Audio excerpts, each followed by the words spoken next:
sual verir ki, siz bildinsə, keçəcəksən arkaya, cavab verəməsən əyləşəcəksən. Yaxşı, digər cavab vermə falan olmasın.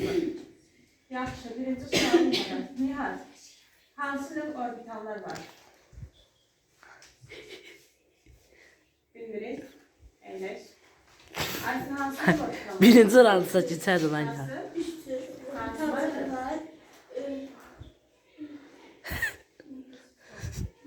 Əyləş. Sən hansı orbitallar var? Ay su orada otur. Arkada otur. S, D, yok, S, P, D, F. Zeynep sınıfda sen elini cebinden çıkar. P'den içəxən olurdu. Yerdən səs gəldi elə bil.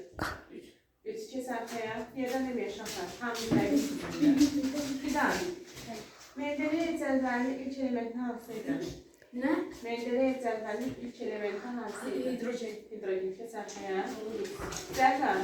Mendeleyev cədvəlində 8B hansı sütunları əhatə edirdi? 8B var ya, 8B. Yox, hansı sütunu? Məsələn, 1A birinci sütunu təşkil edirdi. Bəs 8B? 8, 3 tanesini. Hə, 3 dənəsi hansı nömrələri? Bax, bir el deyirəm, heç də senin deməsin, ha. Birinci sütun 1A-dır. İkinci sütun 2A-dır.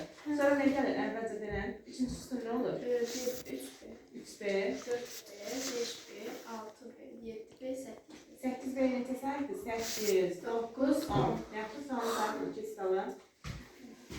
Yaxşı. Mendeleyev cədvəlində əsas qruplar və əlavə qruplar necə fərqləndirirdi incə? Ben esas gruplar B, yok. Nerede gösterdin əsas qrup?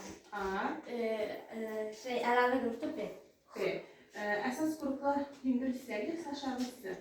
Esaslar bende aşağısı. Yok. Aşkım her zaman sözünü özde tut. Kamera kovdu. Ben aşağıda elaveler. Geç sala. Yaxşı, hissəyə sal. Şu an kaç qalar?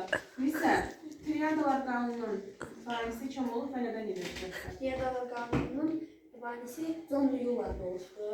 Diqqətli ol. Oktober. Triadalar qanunu Johann de Breyer oluşdu. O demişti ki, iki elementi götürdü. O ikiler birinci ve üçüncü elementi. Zeminin yarısı ortadaki elementin atom işareti.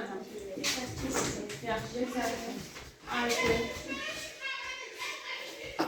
Ayşe. Dayandır elə.